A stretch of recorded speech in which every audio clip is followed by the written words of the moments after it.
I'd like to bring back to the stage the amazing Marsha Rolls, who is going to kick off a Q&A session with our last three wonderful speakers that we just saw on stage. Welcome back, Marsha.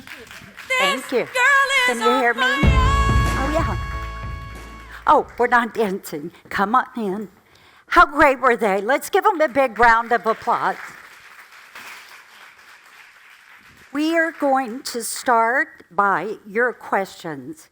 So who wants to go first? Who do we have that has a question? Kristen, I'm from Cincinnati. This is for you, Anthony. I built a business. I have a computer software company in the manufacturing space. We do a lot of work in defense, government, aerospace. We built our entire model on 100% US citizens because of some of the contract work we do. How do I pivot that for support roles and still stay true to that brand, which wins us a lot of money, a lot of business? Yeah.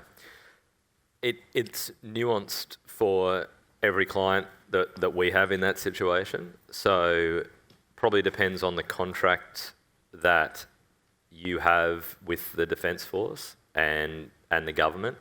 So what we've found that works is that we would change our agreement in line with what yours needs to say. So that often, usually there's things stateside and in Australia around anti-slavery, for example, just to make sure there's clear things like that aren't really normally in our agreements, but we will have to make those modifications. And then also just probably looking at any wording, because often it's not, what we found is that Defence Force and government only have a fear of offshoring because they think it's taking jobs from stateside or Australia or the UK or wherever it is like that. So often it's trying to figure out what the wording is. Sorry, it's a random answer, but it's just nuanced per your company and what your agreements are. But normally it's a change in the agreement. It's working out where security lies and where sensitive information lies, and therefore are there particular tasks that there's never a problem with, and hence you can reimagine roles that could be offshored. So yeah, it's nuanced, but we have dozens of government and Defence Force clients. So yeah. Okay. Yeah. Kristen, in other words, and he's going to explain the whole thing to you. Yeah. Yeah. Sorry, Chris. Let's just keep this mic on because we have another question. Need to keep this mic on. Thank you. Just say your name before you ask your question. Callie, Colorado. Also a question for Anthony. So our team is fairly small, but we have worked very hard on culture. And so when I hear you talk about offshore teams or building skills outside of my core team that I've worked so hard to build cohesiveness, processes, it strikes fear in me of how do I have continuity? How do I make sure that the people that we're training, that they're going to stay, that they're going to stick, that we're not just in a repeatable cycle of retraining and retraining? So I'm just kind of wanting to understand, how do you align the premium that we put on culture with the opportunity to spread the employment to other places that we're not in direct contact with? Yeah, great, very common question. Is your business office-based? Okay. Often the challenge we find is that it's got nothing to do with offshoring, it's got everything to do with, do you know how to build a remote business? If you know how to build a remote business and build culture, which clearly you have, offshoring won't be any different. They're just 4,000 kilometres, or what's that in miles? I don't know.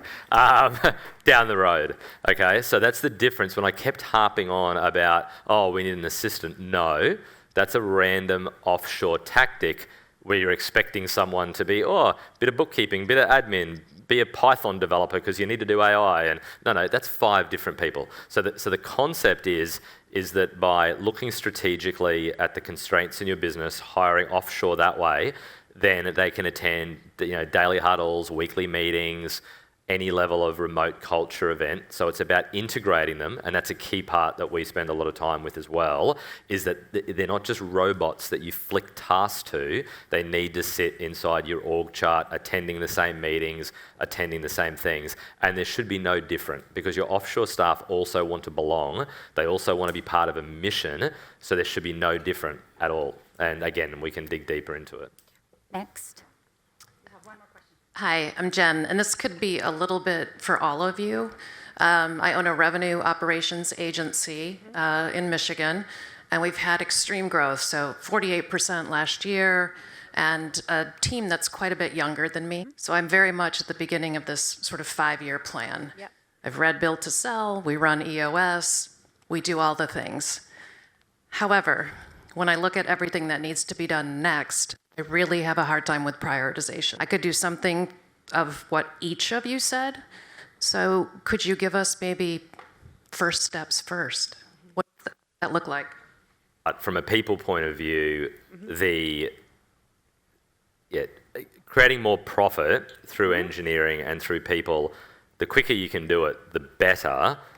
But we absolutely work with companies that are like, quick, we're exiting, and it's often too late, as these guys will tell you, but it still can be done. But the longer the history is of, really low expenses and really high profit, that's going to be better for an exit, but it often helps you on the way through as well. So, yeah.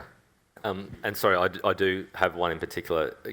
Hearing your story over pajamas this morning. Thank you for coming. Pajamas, yeah, you're welcome. And I walked through town in them. But something I neglected to speak about, because I did focus on valuations and drew a financial thing, but given the story of the tragedy with the floods and so forth, when you look at staffing, obviously it's heavily people that are right there having those retreats and those experiences. But having an element of offshore or global staff that isn't affected by the same local events insulates from an exit point of view or any income point of view. So any of those processes, the bookkeeping, the social media, any of those sorts of things, that's the element where it's got nothing to do with money that you're looking for offshore stuff, got to do with diversification and making sure that no things can rock your business, or not everything rocks your business at the same time. Yeah. So, yeah. Thank you. Let's give a big round of applause to our panel and lunch.